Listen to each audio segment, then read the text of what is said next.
I've been thinking about myself today, thinking how I changed, how I really.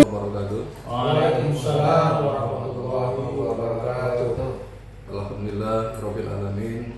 Puji syukur tetap mari kita sama-sama selalu senantiasa mengucapkan ridho kita kepada Allah Subhanahu wa taala atas nikmat dan karunia-Nya pada pagi 24 November 23 kita dapat ketemu kembali dalam podcast ngobrol penyuluh agama Islam, yang mana kali ini tema kita akan membahas tentang sifat qanaah. Salam beri salam kepada baginda Rasulullah Sallallahu Alaihi Wasallam. Allahumma sholli wa sallim alaihi, yang juga tetap kita mengharapkan syafaatnya. Baik para yang dapat menyaksikan podcast penyuluh agama Islam Kementerian Agama Kota Tebing Tinggi, hari ini kita hadir dengan 3 narasumber yang cukup ganteng-ganteng. Kita lihat hari ini tanpa laki-laki semua. Ya, hadir di sini dengan Ustadz Zulkifli SHI. Assalamualaikum Ustadz. Kemudian ada Ustadz Jen. Assalamualaikum Ustadz. Waalaikumsalam warahmatullahi wabarakatuh. Dan ada Ustadz Saiful Husairi. Assalamualaikum Ustadz. Waalaikumsalam. Iya, nampak kita hari ini yang akan kita bahas adalah tentang sifat qanaah. Sambil minum nih Ustadz ya. Kita santai-santai aja karena namanya juga ngobrol-ngobrol kopi. Nah, jadi kita sekarang ini coba mau kita bahas tentang qanaah nih Ustadz. Karena sekarang ini kita lihat, kita tidak tahu nih mana sekarang membedakan mana qanaah, mana yang tidak. Karena sekarang di dalam kehidupan ini kita lihat orang sudah banyak seakan-akan ketika kita lihat frustasi sudah seakan-akan qanaah, kan itu dia. Inilah semua akibat daripada yang suratan takdir yang diterima. Kan itu kan mau seperti itu. Padahal kan nggak seperti itu seharusnya itu kan. Ada hal-hal yang harus kita lakukan, tidak hanya sifatnya menerima saja. Ketika hanya menyatakan orang menerima saja, maka itu dikatakan sepertinya seakan-akan qanaah, padahal kan tidak sebenar itu maksudnya. Nah, pengertian makna sebenarnya gimana ya, arti qanaah ini supaya masyarakat tahu dan memahaminya. Benar, setuju. Ya, terjadi. Bismillahirrahmanirrahim. Assalamualaikum warahmatullahi wabarakatuh. Waalaikumsalam warahmatullahi wabarakatuh. Pertama, marilah kita panjatkan puji syukur kehadirat Allah Subhanahu wa taala. Alhamdulillah, pagi walaupun udara agak sedikit dibilang mau hujan nggak hujan, dibilang panas tapi mendung. Inilah rasa syukur yang harus memang kita ucapkan yang pertama kali. Ya. Memang berharap kepada Allah, mudah-mudahan kita semua yang hadir saat ini maupun audiens dimanapun berada dijadikan abdul syukur, hamba yang pandai bersyukur kepada Allah Subhanahu wa taala. Amin. Salawat sampai salam tak lupa kami haturkan kepada baginda Nabi besar kita Muhammad sallallahu alaihi wasallam. Allahumma shalli wa sallim wa barik. Mudah-mudahan kita semua ketika dikumpulkan di padang mahsyar mendapatkan syafaat Rasulullah sallallahu alaihi wasallam. Amin ya rabbal alamin. Baik, untuk mempersingkat waktu bicara tentang qanaah ya. Pernah saya membaca tentang pendapat Imam Husairi, Bang. Ya. Bukan Ustaz Husairi ya? Bukan, Imam Husairi. Kebetulan di sini ada Ustaz Husairi ya. Makanya saya bahas barusan di awal saya bilang Imam Husairi ya. Kalau ada Imam ya. Imam Husairi dia membahas tentang masalah kata takwa. Takwa, dia bahas takwa. Rupanya Imam Husairi itu mendefinisikan takwa itu menjadi 4 huruf. Kalau kita kan ngaji dulu, ngaji kan kalau tulis bahasa Arab, ta, khof, waw, ya. Nah, ya Imam Husairi luar biasa namanya imam ya, cendekiawan Muslim. Beliau itu mendefinisikan dari kalimat takwa karena memang sekali lagi banyak kita di antara kita, apalagi khususnya orang Islam, ya itu mengatakan saya orang yang bertakwa. Tapi rupanya dia nggak sadar takwa yang dimaksud itu seperti apa. Inilah definisi Imam Husairi. Tak itu lambang simbol dari sifat tak tawadu. Nah, kalau misalkan memang tawadu ada pada diri kita, berarti kita orang-orang yang bertakwa. Ya, itu tawadu tuh. Yang kedua khof. Nah, langsung kita bahas nih khof ini. Qanaah. Nah, kata Imam Husairi, khof ini lambang simbol dari sifat orang yang bertakwa, yaitu qanaah. Qanaah itu apa? merasa cukup dengan apa yang diberikan oleh Allah Subhanahu wa taala. Penting nih buat kita nih. Karena memang pada hakikatnya mohon maaf, dulu kita ngerasakan sebelum jadi P3K berapa nominal kita. Segitulah pokoknya. Iya kan? Segitu, 1.000, iya kan? Sekarang kita udah menjadi P3K. Oh, luar biasa kelipatannya yang kita dapat. Tapi, nah sekali lagi, kalau misalkan memang nominal yang kita diberikan sebelum menjadi P3K, sesudah menjadi P3K, dia tidak qanaah, itu pasti kurang. Itu karakter dan sifat manusia tuh, mohon maaf, ya. Kalau misalkan memang berapapun nominal yang diberikan oleh Allah Subhanahu wa taala tentang materi kita, kemudian kita tidak merasa cukup, itu nanti nggak qanaah. Karena memang hakikatnya Imam Musaidi mengatakan qanaah itu ya merasa cukup dengan apa yang diberikan oleh Allah Subhanahu wa taala. Ya, selesai sholat kita kadang kita berdoa, ya Allah berikanlah kami rezeki yang banyak, dikasih yang banyak. Semakin banyak rezeki yang diberikan, semakin banyak juga pengeluaran manusia. Kenapa? Tuh tadi nggak ada sifat qanaah untuknya, ya. Cukup tadi ya. Nah itulah yang penting buat kita, ya. Sekali lagi, apapun yang diberikan, berapapun nominal yang diberikan kepada kita, kalau misalkan memang tidak ada hati pada kita sifat qanaah, percuma kan, ya. Dan belum dikatakan kalian orang yang bertakwa. Kenapa? Karena memang salah satu sifat takwa itu qanaah, merasa cukup dengan apa yang diberikan oleh Allah Subhanahu wa taala. Ya. Jadi ketika kita menerima yang diberikan oleh Allah atas segala yang diberikannya, Iya. baik itu ya kita harus menerima lah. Betul. Tidak boleh berkeluh kesah, Iya. tidak boleh bersangka buruk kepada Iya. Allah atas yang telah diberikannya, maka itu salah satu masuk daripada qanaah. Qanaah. Kalau contoh detailnya gimana ya Ustaz dulu? Nah, Supaya masyarakat tahu ini. Gini Ustaz, Iya. qanaah ini kan tadi merasa cukup ya. Iya. Makanya Rasulullah dalam riwayat At-Tabrani ada mengatakan al-qanaatu kanzul la yufna.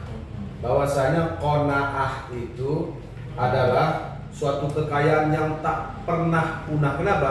Kalau orang sudah qanaah, semua yang datang dalam hidupnya itu akan terasa bahagia. Enak. Karena merasa cukup, enak, Enak. santai, enjoy. Iya. Makanya kalau orang-orang qanaah ini sungguh luar biasa dalam menjalani hidup itu, dia akan merasa tetap bahagia karena dia menerima apa yang Allah berikan kepada dia. Betul. Jadi selanjutnya kalau kita sudah bersifat qanaah ini, tanda-tanda orang yang tidak qanaah itu paling tidak jangan sempat ada penyakit 4S. Nah, betul.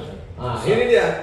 Penyakit ya. Iya, makanya kalau orang udah penyakit 4S bisa kita ponis itu penyakit apa? Penyakit tidak qanaah itu. Apa itu? 4S itu susah melihat orang senang, senang melihat orang susah. SMS. Itu dia. SMS. Aku 4S ku bilang. Nah, Iya betul. udah. SMS. Kalau sudah itu adanya, yakin dan percaya. Kalau sudah itu dia tak ada lagi qanaahnya. Makanya kalau kita lihat ada orang suka dengki sama orang, suka, berarti dia merasa iri sama orang itu, berarti tak menerima dia. Makanya kalau kita orang Jawa itu selalu dianjurkan kalau dalam budaya itu sifat nerimo itu. Nah, itulah yang namanya qanaah. Jadi ketika saya ke Jombang dulu sering disarankan sama KK di sana itu, jadilah nak kau menjadi orang yang nerimo. Itulah yang qanaah itu. Jadi itu aja mungkin yang dapat.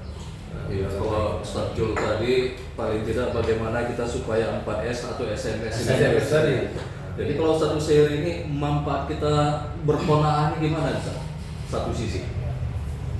Bicara tentang qanaah ini, sebetulnya ini kan qanaah ini perwujudan dari sifat syukur. Iya. Iya, betul. Jadi qanaah ini lahir dari sifat syukur atas pemberian Allah Subhanahu wa taala. Iya. Makanya di awal memang kita sepakat bahwasanya merasa cukup dengan pemberian Allah. Bukan pasrah ya.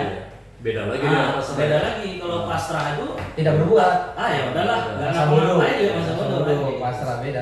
Tapi kalau pasrah itu tidak ada ikhtiar. Iya. Tapi kalau merasa Ada usaha. cukup tuh ada usaha. Iya. Terlepas dari hasil Allah yang menentukan, ikhtiar kita yang melakukan. Jadi qanaah itu perwujudan dari rasa syukur kita atas pemberian dari Allah Subhanahu wa taala dengan ikhtiar yang kita lakukan. Maka dengan seperti itu akan hilanglah penyakit-penyakit tadi yang disebutkan oleh Ustaz Zul tadi, SMS tadi atau 4S tadi. Kalau dia sifat orang jadi sirik dia, apakah bisa juga tuh masuk tuh Ustaz, menghilangkan itu juga? Iya, memang kan penyakit itu Ustaz, Iya. penyakit hati, Iya. penyakit hati. Iya. Bedanya penyakit hati dengan tak hati ini kan, penyakit hati ini kan Iya. yang bisa melihat kan orang. Kita tak tahu nih. Kita dibilang orang pelit, kita nggak merasa pelit, tapi orang yang melihat penyakit itu. Tapi kalau penyakit apa batuk atau apa kita yang tahu, Merasakannya. nah, kita yang merasakan. Jadi memang dari segala perbuatan buruk itu adalah lahir dari sifat ketidaksyukuran atas apa yang diberikan oleh Allah Subhanahu wa taala. Jadi intinya gitulah ya, orang konah ini sudah pasti syukur lah. Syukur dia. Sudah pasti. Kehidupannya. Dalam kehidupan dia akan mensyukuri apa yang diberikan Allah Subhanahu wa taala. Jadi tak ada lagi rasa, kawanku nggak ngapa-ngapain kok dapat banyak Dapat kali rezeki. nggak merasa iri, Usaha. dengki sama orang. Kalau dihitung-hitung usahanya, tanyakan usaha dia. Tapi hasilnya kenapa lebih Kenapa banyak orang lain? kawanku? Timbullah rasa sakit tadi kan. Kadang itu yang memang susah tuh, Ustaz. Membuat orang dia bisa berqanaah ini kan. Jadi paling tidak bagaimana tuh membiasakan di dalam kehidupan sehari ini kita supaya bisa berqanaah gitu. Kalau Saja ya. untuk membiasakan diri bagaimana kita artinya adalah sifat qanaah pada diri kita itu gampang. Barusan Ustaz saya bilang melihat tentang qanaah itu sama juga artinya kita bersyukur kepada Allah. Nah, kalau misalkan memang dilihat bagaimana caranya biar kita mempunyai sifat qanaah, gampang. Apa gampangnya? Dalam kehidupan sehari-hari kita memandang cukup ke bawah. Kehidupan sehari-hari. Jangan selalu Jangan ke atas. jatuh. Iya. Kalau ke atas boleh sekali-kali jadikan motivasi. Iya. Bukan berarti kita harus menunduk ke bawah, jangan mandang ke bawah. Contohnya gimana? Mohon maaf. Iya. Kita bersyukur punya kereta api. Iya kan? Kata yang punya kereta api. Kemudian dia bilang digituin, saya bersyukur punya kereta api, tetangga saya masih punya sepeda, katanya digoes sendirian, nggak punya kereta. Nah, kata yang punya sepeda, alhamdulillah saya masih bisa goes, tetangga saya cuma jalan kaki doang. Nah, jadi kan terus ke bawah. Yang kata jalan kaki, alhamdulillah saya jalan kaki, tetangga saya pakai kursi roda. Nah, kata yang kursi roda, alhamdulillah saya pakai kursi roda, tetangga saya berbaring dia di kasur. Artinya apa? Lumpuh. Kata yang lumpuh juga, alhamdulillah saya masih bisa lumpuh, artinya masih hidup. Tetangga saya jiun. Itu tuh prospek kita kalau misalkan memang lihat qanaah kita seberapa besar, bagaimana caranya? Ya memandanglah ke bawah kita. Kalau misalkan memang sudah bisa memandang ke bawah dalam kehidupan sehari-hari, insya Allah tuh ada karakter qanaah pada diri kita. Itu simpel dan gampangnya seperti itu. Jadi kan kalau misalkan memang sekali-kali kita mau melihat ke atas, itu motivasi biar kita semangat. Kenapa tetangga saya punya mobil, saya enggak? Gitu. Artinya apa? Saya lihat keseharian tetangga saya itu luar biasa, memang dia aktif bekerja. Selesai bekerja 1 minggu libur, rupanya dia enggak istirahat ke ladang. Oh, mungkin itulah tuh rezekinya dia bisa mobil. Dia bisa, kenapa saya tidak bisa seperti itu? Motivasi buat kita. Artinya kalau melihat ke atas Jangan iri. Tak ada habisnya. Buat Timbul motivasi. rasa iri itu ya. Itulah motivasi aja buat jadikan motivasi. Memang katanya bilang sekali-kali boleh kita melihat ke atas. Iya. Bukan jadi iri Supaya kita. untuk Semangat memotivasi kita, diri. memotivasi Iya, dia. iya. Dia bisa kenapa enggak gitu. Irinya iri kebaikan, iri hasanah. Makanya tadi baru dibilangin, oh iya dia kerja luar biasa, kerjanya aktif memang dari pagi sampai sore. Sabtu libur, walaupun libur dia nggak libur sama keluarganya, digunakan ke ladang. Oh inilah mungkin gitu. Kalau misalkan dia bisa, dia manusia dia makan, saya juga manusia saya makan, gitu. Saya mau seperti itu motivasi buat kita. Gitu tuh seperti gambarannya. Jadi pada intinya sama juga akhirnya 4S tadi juga Sama. juga Iya. SMS itu tadi Iya. harus menghilangkan sifat Betul, seperti itu iri. di dalam kehidupan Betul. supaya kita tetap bisa menerima apa yang diberikan Allah kepada kita, bahwa itu harus wajib kita syukuri. Iya. Sekedar closing penutup. Ya, oke, terima kasih ya. Qanaah ini kalau kita lihat dari zaman kita sekarang ini memang sulit menerapkannya gitu. Kenapa saya bilang sulit? Karena sekarang ini kita merasa cukup, ini itu yang sulit. Merasa cukup ini paling payah. Karena ini kan qanaah tadi sebagaimana definisi Ustaz tadi kan, kita merasa cukup atas apa yang diberikan Allah Subhanahu wa taala. Iya. Nah, jadi merasa cukup ini suatu tindakan, suatu perbuatan atau perasaan yang saya pikir hanya kita pribadi yang bisa menerapkannya dalam kehidupan kita sehari-hari dengan bersandarkan harus punya nilai tauhid yang tinggi kita. itulah definisi takwa tadi Ustaz. Iya kan? Punya nilai tauhid yang sangat tinggi karena kita merasa bahwasanya apa yang Allah berikan itulah memang sudah qadarullah untuk kita. Nah, itu yang harus kita terapkan dalam hidup kita. Tapi kalau udah tidak ada rasa qanaah tadi, itu udah dari banyak gaya tadi, bisa berutang ke sana kemari, pada akhirnya menghancurkan kehidupan kita sendiri. Makanya dikala kata Ustaz tadi kita masih dulu honor, mungkin honor itu cukup kok bagi kita. Iya. Sekarang kita udah ASN ya cukup ASN begitu. Sekali lagi kalau misalnya pejabat merasa cukup juga di pejabat, begitulah dia. Jangan pernah kita merasa waktu kita honor kita merasa pejabat. Ini lancurnya. Ini lancurnya. Nah, jadi apapun cerita di mana tempat kita berposisi, terimalah bahwasanya itulah ketentuan Allah bagi kita Yang wajib disyukuri. Yang wajib kita syukuri. Saja closing. Kalau bicara closing tadi bahasnya belum kelar karena Iya. memang bahasan Imam Husairi kan 4 katanya. Iya. Menjadi orang bertakwa dilihat ciri-cirinya 4, tak tawadu, rendah hati, Iya. qanaah, merasa cukup, Wow. warok, terpelihara diri dari sifat yang subhat.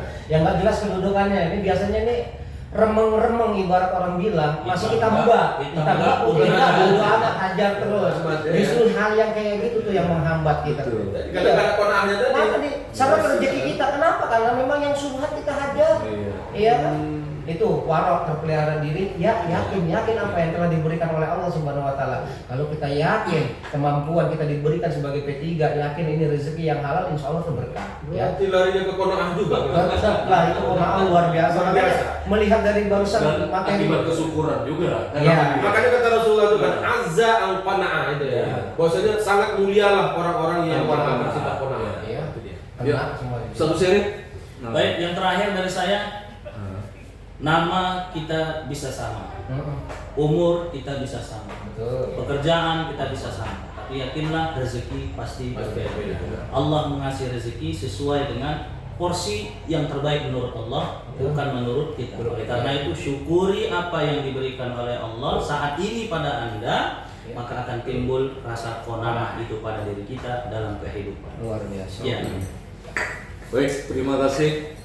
Dalam podcast kita yang singkat ini nampaknya sangat menarik juga. Iya. Cuma karena waktu juga yang membatasi kita, maka nanti dalam waktu yang lain lagi kita akan bertemu kembali dalam materi-materi yang mungkin kita ringan-ringan, ngobrolnya juga ngobrol-ngobrol menyeluruh agama Islam. Iya. Yang bisa mudah dicerna, bisa ditangkap oleh masyarakat apa yang kami sampaikan. Mungkin ada yang kurang berkenan, kami mohon maaf. Sekali lagi kami ucapkan terima kasih. Bila topik wal hidayah. Assalamualaikum warahmatullahi wabarakatuh. Waalaikumsalam.